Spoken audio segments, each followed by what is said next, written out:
My mother-in-law, well, she thinks I'm absolutely worthless. She thinks I'm a no-good, broke gold digger.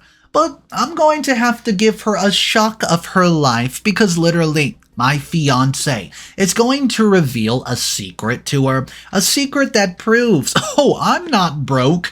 Matter of fact, I'm basically the breadwinner here. And there's another secret that I'm going to reveal to you guys that are going to have you contemplating, is this mother-in-law one of the worst ones we've ever had on the channel? They say love and understanding are enough to live the rest of your life with the person who has the same feelings for you. But when it comes to society, the parameters change. In the eyes of others, it's not about the compatibility of the souls, but the income status. And if you live in a totally strange city with the fruits of your past labor that ripened in another faraway city, then you're either in a shady business or you're just an unemployed brat living off government allowance. That is how I was perceived by my soon-to-be mother-in-law. For her, I was just another ungrateful young blood with no regard for the nation. I am nothing but a freeloader who's plucking the fruits of hard-working fellow citizens who pay their taxes. And people like me rip the benefits without even a single penny of contribution. And Jasmine, my arguably possible mother-in-law, that thinks that I'm just a gold digger who wants to cash my way to a good life by marrying her only daughter, Nia, who, by the way, is also working in a lucrative position in corporate. I'm Jacob, and I'm here to share my story thus far. For your information, I'm currently at home as I just got bailed out of jail. I got charged with assaulting an old woman who is none other than Nia's mother. I don't know what exactly happened, but I did something terrible at that party, though nobody got hurt. But Jasmine was successful in creating a rift between me and Nia. I met Nia in a cafe where I was working on my laptop. She came out of nowhere and landed in my arms. Though my hands were typing something on the keyboard at the time, I managed to balance her. But she failed and poured all the coffee onto my lap. Later, her array of apologies continued for a week, as she wanted to pay me back. I didn't want her money, so she offered to repair and insisted on and something until I accepted it.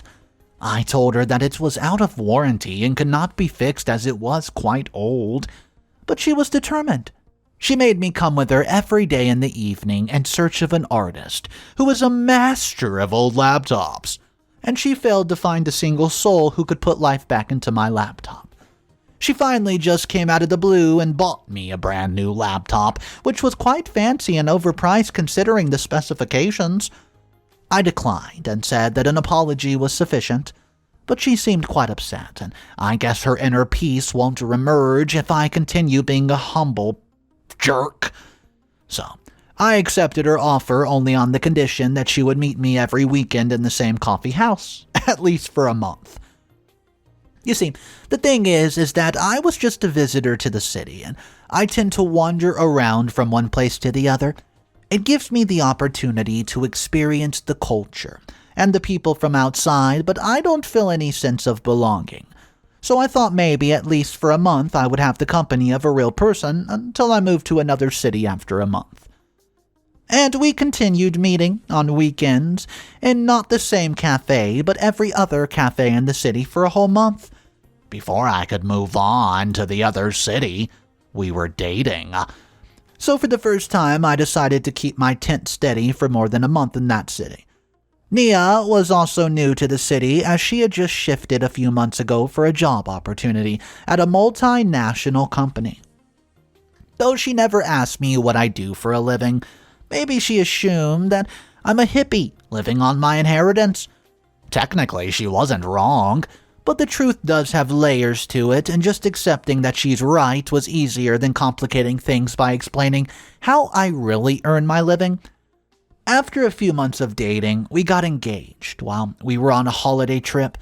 It was something out of thin air, and we both agreed to do this, so we took a leap of faith while literally jumping off the edge, as we were actually on an adventure trip. After multiple near-death experiences, we finally realized that life is short and we should not wait for the perfect time. Nia is also pregnant.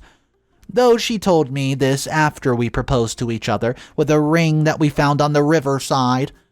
The ring must have been the residue of a failed proposal that made its way to us after we know how many years. Nia then insisted on getting married before our baby came into this world. She said that she wanted to have a husband as a father of her child rather than a fiancé. She was not questioning my loyalty, by the way. Her father left her mother before marriage, and after a legal battle, her expectant mother got full custody of her child, as well as a restraining order against her ex-fiancé, so basically, Nia doesn't know who her father is, and this childhood trauma has become a fear in adulthood. I could understand her situation, though. I was a bit reluctant to marry in such a hurry, but I did not tell her my thoughts and accepted to meet her mother. Christmas was just around the corner as well, so we planned to celebrate it at her maternal house. Her mother, Jasmine, was running a profitable business chain, which she happened to open up as a pastime after her retirement. Upon arrival, her mother seemed soft-spoken and cordial, though her good gesture did not last long. She came to know that I do nothing and live on my inheritance. Oh boy. She told me in our first meeting that my hippie look reminded her of her heyday, when she used to attend music concerts and live so freely. But after Nia told her that I don't even have a job and other notions regarding my professional portfolio, her mother suddenly started feeling disgusted by my attire. I could sense that a hatred was brewing in her mind towards me, as her behavior was giving evidence to that. Like breaking down the cost of breakfast while I'm chewing the exact things, or talking about how much that she had spent to set up the television and speaker set. Exactly when I'm watching a live game. This was nothing short of a sight to laugh at me, but it was getting on Nia's nerves. One day, we were deciding about things that we should have for a Christmas decoration, and Nia wanted to have a big Christmas tree with minimal decorations, while I was suggesting that she decorates heavily from both the inside and the outside while having an indoor tree. While we were both arguing, her mother walks in. So Nia insisted on giving her advice, and Jasmine listened to her first and said that it was a wonderful idea. And then Nia was dancing like a kid just to laugh at me. Jasmine said something that sucked the joy out of Nia, though. Jasmine smirked and said that beggars cannot be choosers. Nia was about to retort at her mother, but I signaled her to control her anger, and I laughed at Jasmine's idiom and agreed with her. But Nia did not understand how I could act so casually over such an insult. I was enjoying my soon-to-be mother-in-law, as she was nothing short of a cheap entertainment stock. She was constantly just trying to punch me down with her subtle sarcasm, though I could sense she was personally direct with Nia. And one day, she also came up to me directly to speak her mind, as Nia went for some last-minute shopping while I was decorating the house. Jasmine gave a smile, and, well, a goodbye to Nia's cold, "I'll be back in a minute" gesture to her mother. So, the moment Nia went off into the neighborhood, Jasmine plodded towards me in front of the front door. I was standing on a ladder to fix decoration lighting on a ceiling when I heard Jasmine shouting my name from the floor. I alighted on the ground as she kept staring at me dead eyes like a hungry hyena. The moment I touched the ground, she jumped on me and started devouring me mercilessly, and with her extremely humiliating remarks, including a large chunk of curse words. She called me a freeloader, a gold digger, who was only with her daughter because she has a stable job and career, and also because Nia is the sole nominee for her property. Jasmine called me a vermin, who stays alive on a city's filth. People like me are leech to the community and economy, and I'm nothing but a waste of taxpayers' money. She even started using statistics to prove her point, and then I remembered that she had been in the analytics department throughout her career. Nia took about 25 minutes to be exact to return from the store, and as I could observe, Jasmine was glancing at the wall like, I don't know, for a moment I alighted. Jasmine accelerated her insults after the 20-minute mark. She suddenly stopped the moment that we heard a car slowing down. Before Nia could honk for help, Jasmine warned me to get out of her daughter's life or else she would, make me pay. Nia honked and shouted my name for help. I looked at Jasmine, then said that I accepted her challenge and I walked away with a smirk on my face. I was looking for a healthy back and forth between me and Jasmine, but she took this on with her ego, and all hell broke loose when Christmas arrived. The day after Christmas was going all right. Surprisingly, Jasmine was actually, acting all jolly for once and friendly towards me as well. I knew she was cooking something more than a turkey. With the help of Nia and me, of course, the way Jasmine was looking at me and the turkey was nothing short of the way psychopaths stare at their potential prey. Jasmine was showing us her expertise in chopping things off with all sorts of knives, and I could not help but admire how gracefully she could slice and dice the beef that's lying closely between me and her. So at dinner, Jasmine thanked us for being her guest and for giving company to a lonely elder, which is a lie as she's a wolf in sheep's clothing, a conniving teenager in elder form, and she also raised a toast for the betterment of me and Nia's relationship. That was so nice of her, but I could not let it sink in as I knew something terrible was soon going to happen. And it did come into play after the dinner. Though Jasmine did not use any trickery, she straight out offended me. Me and Nia bought a gift together for Jasmine and she liked it so much. It was exactly what she had been indirectly demanding since the day we arrived.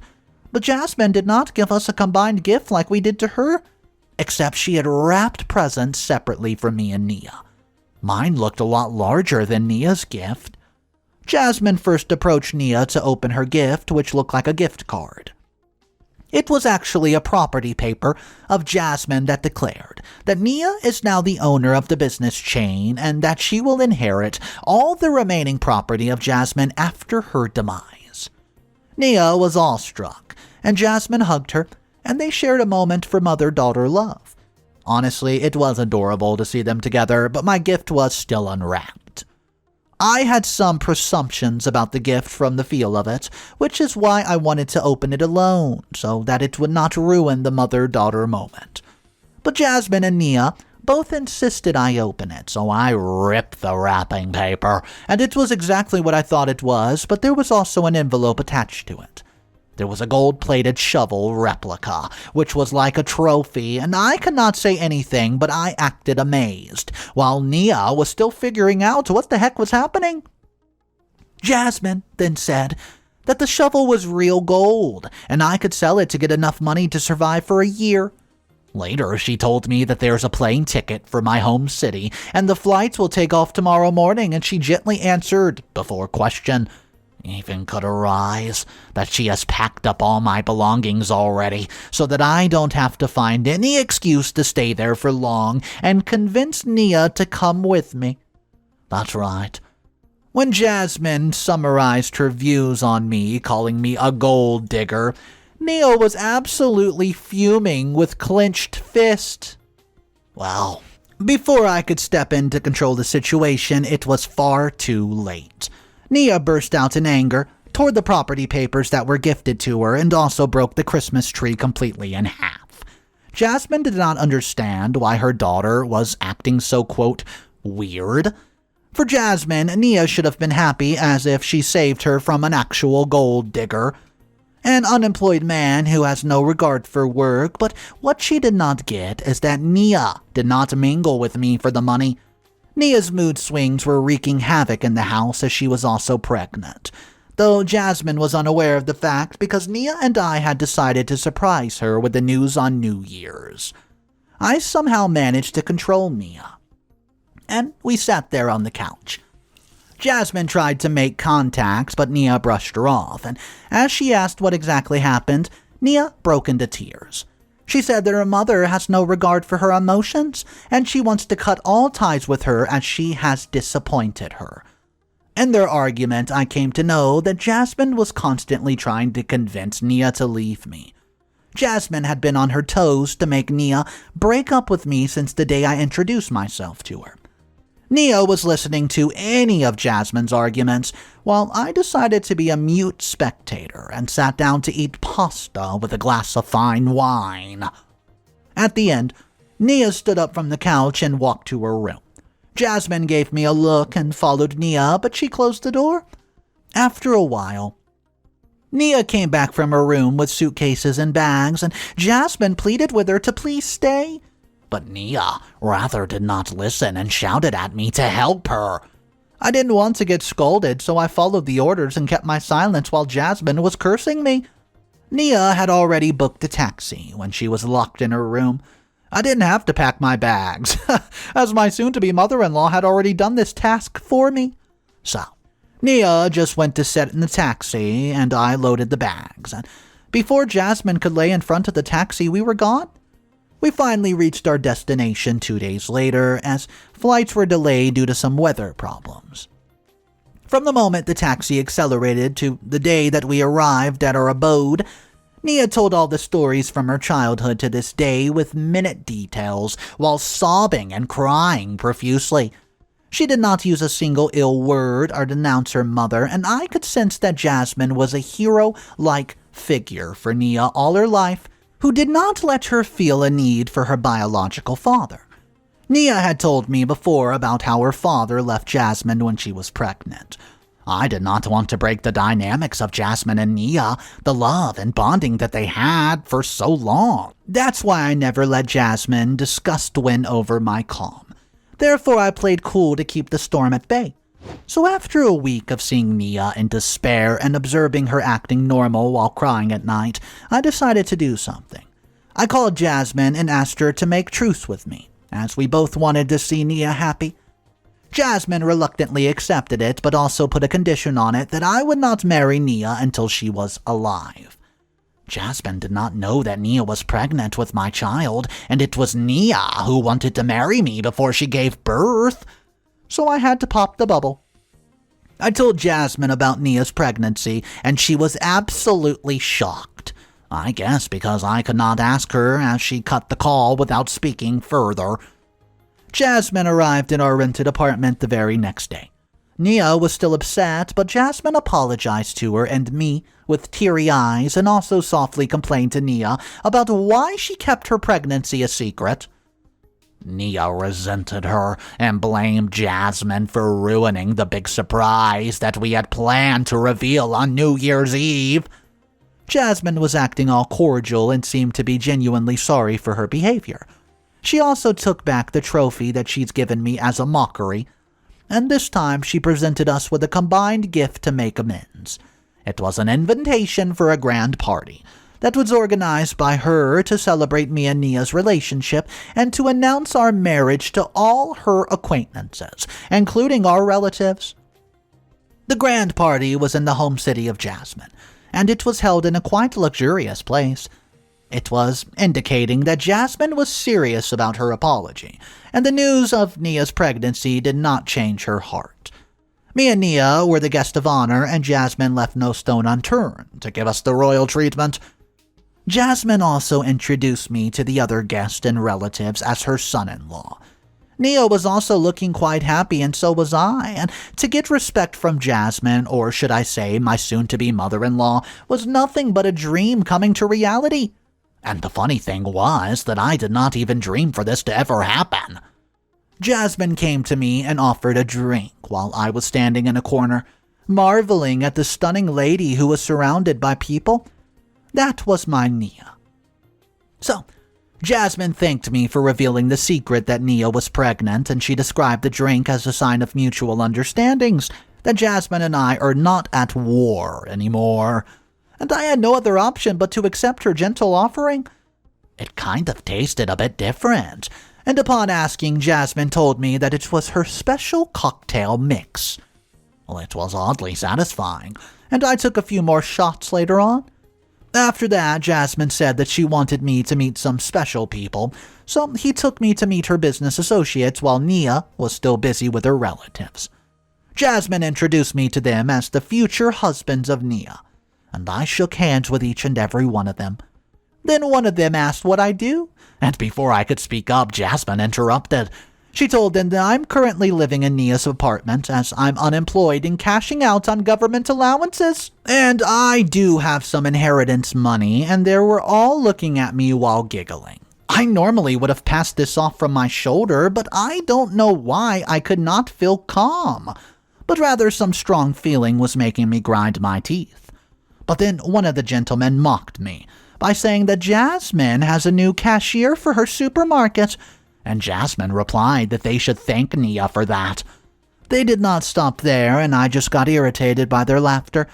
I slapped one of the gentlemen who was laughing hard, and then as Jasmine started the "How dare you" act, I threw the remaining drink from my glass on her, and as it should have happened, we became the center of attention. The whole crowd gathered around just to enjoy the quarrel, while Jasmine and I were going back and forth. Someone came from behind, grabbed me by the shoulder, and turned my head while I was still busy insulting Jasmine. So I got hit hard on my face. It was a tight slap from a tennis player, which was none other than Nia. Before I could even say anything in my defense, she silently signaled me to get the duck out of there. I was drunk, but not enough to feel dizzy, but I was feeling so dizzy that I don't know why. So I took the stairs because I could not wait for the lift to come get me. Nia, her hushed anger was enough of a sign of a coming danger. Though, while coming down from the stairs, I felt I was heading towards a cliff, and before I could understand what was happening, I was already falling. Later, I woke up in the hospital with some stitches, and before I could contact Nia, some police officers came in and took me to the police station. I was charged with assaulting a senior citizen. A week later, I was found guilty by the jury as the CCTV footage was there. I got jail time and some fines, though I got on bail on a medical condition because my head injury was not recovered yet. Nia never showed up to meet me. She also blocked me from her cell phone. I wanted to share a secret with them after the party as I thought things would be going great from now on. It was kind of a surprise to Jasmine, but after what happened in the party, I don't think so that it's ever going to matter. Update Number 1. So, it's been a month since the party and a lot of things have changed since the incident. Many secrets have been revealed and the doctors found a narcotic in my body, and I was charged for that as well, but I don't remember exactly when I took that, and I've never used any illegal substances in my entire existence. I tried to contact Nia about this, but she did not meet me, and her mother threatened me to call the police and she would make sure I never get bail. Though she did not know what the heck I was on.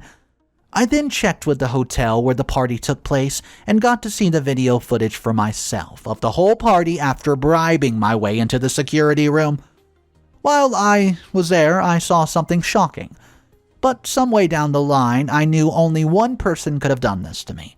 So I took one of Nia's childhood friends in confidence, whom I met at the party, and I requested that she shows this footage to Nia.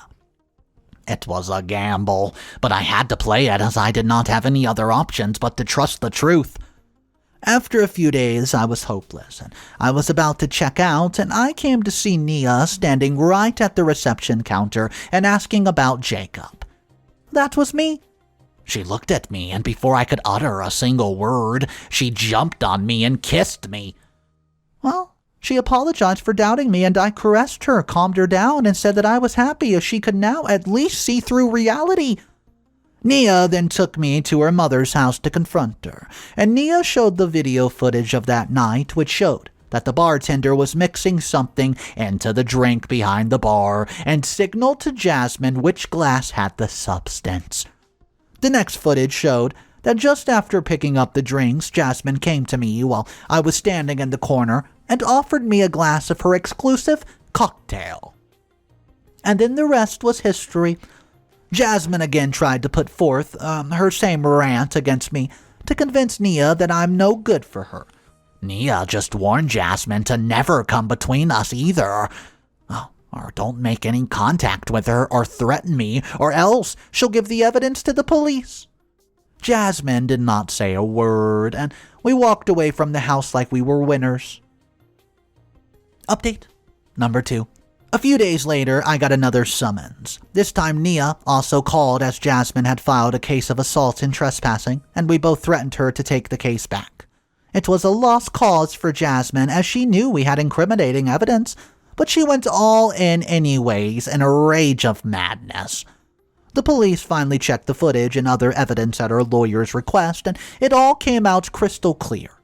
The judge pardoned us, and considering her age, they only gave Jasmine a penalty and a warning and a bit of probation. When we were walking to our car, Jasmine came to us and she cursed me and Nia. She said that Nia disappointed her. Nia won't get a dime of her property and she will rot with a gold digger like me until I leave her for another wealthy, gullible woman. This time I had to answer her, but I chose not to speak. Instead, I just showed her my phone. Jasmine froze in her position, and Nia took the phone from her to hand to see it, which was also surprising for her. Jasmine said that I should have told her that I have $1 million investment portfolio and I'm a stock market champion, rather than just a man who lives off inheritance, dwindling it away in government allowance. Nia replied on my behalf and said that she never loved me on the basis of my money. And that's why she was trying to explain to Jasmine that I'm not a freeloader and, well, an allowance-driven guy. Jasmine said sorry before she could do anything else. Nia shut her up by saying that she has nothing to do with Jasmine, and Nia cut ties with her right then and there. Jasmine knew this was the end of it, so she didn't try to convince us anymore and just kept on standing right next to us while we went away in our car. Meanwhile, Nia told me that she did not know how much about investments and that she thought I was just cashing in on interest of the inheritance money. Then I broke the myth and started telling how I made a fortune with some savings and right plays in the stock markets, some financial literacy and loads of luck. She was impressed, but not interested, so I told her that was the reason I never told her about this. Though the tone of my voice was slightly off, Nia and I had a fight till we reached our abode, as she blamed me for being a capitalist hog. Now I guess I have to buy her flowers because buying a ring would be too capitalistic. Well, the fact that OP was a major in finances and is currently living off of the passive income of the portfolio of stocks, that alone is enough to make mother-in-law cringe. I do want to talk about this story, but first I want to tell you guys about a new channel I started, Mr. Reddito's Revenge. It's a brand new story channel that revolves around revenge and karma stories. I know what you guys are thinking, another Mr. Reddito channel? Well, I don't know about you guys, but reading all these stories and narrating through them, I get sick and tired of seeing these people get away with what they've done. And I just think to myself, I wish that I could just talk about stories that revolve around revenge, because some people really deserve to have some revenge. So I've compiled as many stories on the internet that I could find, and I'm still finding them every single day that all revolve around revenge. So if you guys want to be a part of that channel, you can find it directly below in the description section, or just search it up on the YouTube search bar, Mr. Reddito's Revenge. It already has over 100 stories, so go check it out for daily videos as well, but let's go ahead and talk about this story. So it turns out the future mother-in-law was claiming OP is a gold digger. I want to hear from you guys. Do you think that this mother-in-law is one of the worst mother-in-laws that we've had on the channel? Drop your opinions down below. Guys, thank you so much for checking out today's story, and don't forget to check out Mr. Reddito's Revenge in the description below. Have a fantastic day, and remember, it's cool to be kind. See ya!